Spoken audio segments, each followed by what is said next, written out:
Hi everyone, this is Margaret Manning with Boomerly. We all live very busy lives. We have a lot to do in a day and we need energy and enthusiasm to get through everything. But a lot of us don't get a lot of sleep at night. We try to burn the candle at both ends, and we find that that really impacts our productivity and our energy, to get through the day. A lot of people say that they don't get enough sleep because they just can't get to sleep. They have trouble falling asleep. Too many thoughts, thoughts of the day, worries about the future. So getting to sleep is a real problem.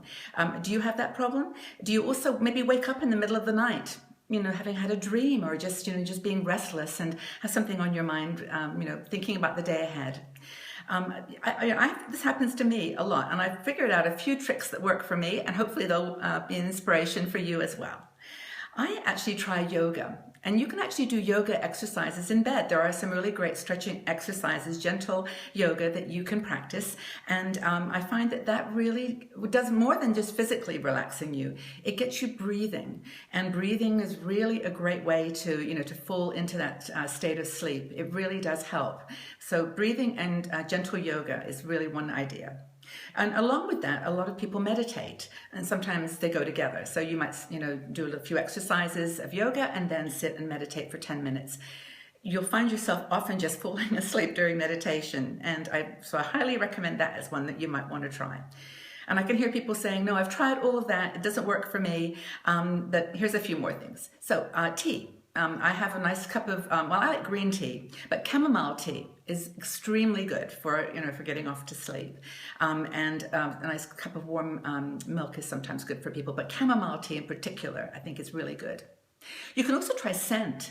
I have some lavender extract that I put on my pillow sometimes, and that really just creates an environment where you're separating yourself from your desk, from your work, from all the stuff you've been doing, and now it's like you're in bed, you're going to relax, and that scent has a powerful impact on your brain.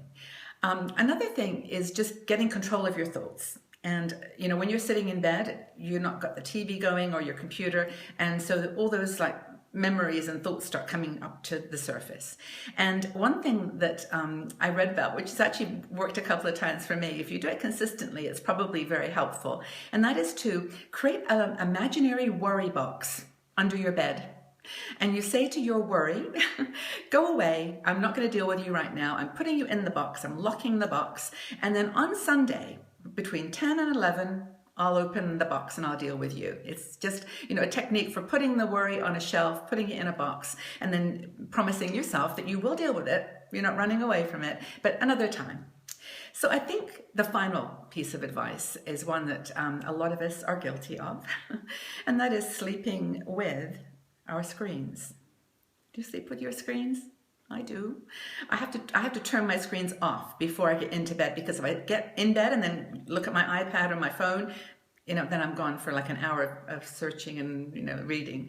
But so don't sleep with your screens. Just put them away and try to separate the time that you're going to sleep from the time that you're working. I think that's a really a good piece of advice. So what have you tried? Either to get to sleep or stay asleep. Go to the article on the website and leave your comments in the section below and tell us, what have you used to lull yourself off to a deep slumber to sleep, or what have you found that really keeps you fast asleep throughout the night? Love to hear your thoughts and your opinions, and look forward to the conversation. Thanks everyone.